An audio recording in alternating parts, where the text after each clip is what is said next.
Hi friends, ಇವತ್ತು ನಂದಿನಿ ಪಾರ್ಲರ್ನಿಂದ ಬೆಳಗಾವಿ ಕುಂದ ತಂದಿದ್ವಿ.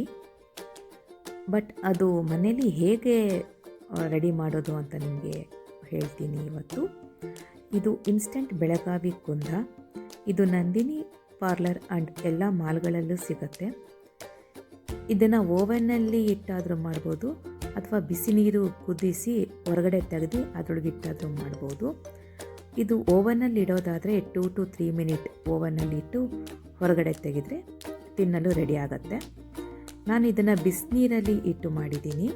ಈ ನಂದಿನಿ ಇನ್ಸ್ಟೆಂಟ್ ಬೆಳಗಾವಿ ಕುಂದನ ಓಪನ್ ಮಾಡಿ ಕುದಿಸಿ ಪಾತ್ರೆನ ಹೊರಗಡೆ ತೆಗೆದು ಆನಂತರ ಏನು ಕುಂದ ಇರುತ್ತೆ ಆ ಪ್ಯಾಕೆಟ್ನ ಬಿಸಿನೀರಲ್ಲಿ ಅದ್ದಿ 5 ನಿಮಿಷ ಇಡಬೇಕು.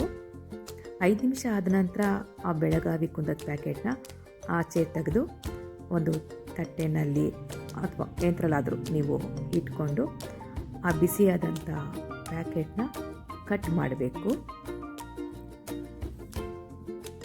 ಬಿಸಿನೀರು ಏನು ಪಾತ್ರೆಯಲ್ಲಿ ಕುದಿಸಿ ಸ್ಟವ್ ಮೇಲೆ ಇಡಬೇಡಿ, ಹೊರಗಡೆ ಇಟ್ಟು ಏನು ಕುಂದದ ಪ್ಯಾಕೆಟ್ನ ಬಿಸಿನೀರಿಗೆ ಹಾಕಿ ಬಿಸಿನೀರಿಂದ ತೆಗೆದ ಮೇಲೆ ಆ ಪ್ಯಾಕೆಟ್ನ ಕಟ್ ಮಾಡಿದ್ರೆ ನಿಮಗೆ ಏನು ತಿನ್ನಲು ಬಿಸಿ ಬಿಸಿಯಾದ ಕುಂದ ರೆಡಿ ಆಗುತ್ತೆ.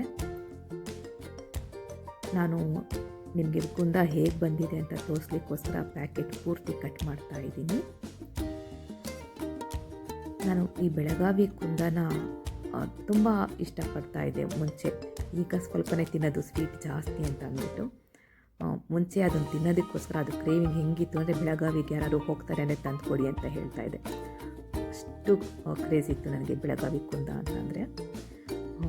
ಇವಾಗಲೂ ಇಷ್ಟ ಇದೆ, ಬಟ್ ಸ್ವಲ್ಪ ತಿಂತೀನಿ ಅಷ್ಟೇ. ಸೊ ಏನು ಬಿಸಿನೀರಿಂದ ಆಚೆ ತೆಗೆದು ಪ್ಯಾಕೆಟ್ ಕಟ್ ಮಾಡಿದ್ರೆ ಬೆಳಗಾವಿ ಕುಂದ ತಿನ್ನಲು ರೆಡಿ ಇರುತ್ತೆ. ನಾನು ಈ ಬೆಳಗಾವಿ ಕುಂದನ ಬೆಳಗ್ಗೆ ಟಿಫನ್ ಜೊತೆ ಬಿಸಿ ಬಿಸಿ ಉಪ್ಪಿಟ್ಟು ಮಾಡಿದ್ದೆ, ಅವರೆಕಾಳು ತರಕಾರಿ ಎಲ್ಲ ಹಾಕ್ಬಿಟ್ಟು. ಸೊ ಆ ಅವರೆಕಾಳು ಉಪ್ಪಿಟ್ಟಿನ ಜೊತೆ ಈ ಬೆಳಗಾವಿ ಕುಂದನ ಸವಿದೆ. ಅದು ಸಿಹಿ ತುಂಬ ಚೆನ್ನಾಗಿತ್ತು ಉಪ್ಪಿಟ್ಟಿನ ಜೊತೆಗೆ. ನನಗೆ ಏನಾದರೂ ಖಾರದ ಜೊತೆಗೆ ಸ್ವಲ್ಪ ಸ್ವೀಟ್ ಇದ್ದರೆ ಇಷ್ಟ ಆಗುತ್ತೆ. ಸೊ ಹಾಗಾಗಿ ಉಪ್ಪಿಟ್ಟಿನ ಜೊತೆ ನಾನು ಈ ಬೆಳಗಾವಿ ಕುಂದನ ತಿಂದೆ. ತುಂಬ ಚೆನ್ನಾಗಿತ್ತು. ಸಾಮಾನ್ಯವಾಗಿ ನನಗೆ ಉಪ್ಪಿಟ್ಟಿನ ಜೊತೆ ಕಾಫಿ ಇರುತ್ತೆ. ಈ ಥರ ಏನಾದರೂ ಸ್ವೀಟ್ ಇದ್ದಾಗ ಏನು ಕಾಫಿ ಏನು ಬೇಕಾಗಲ್ಲ.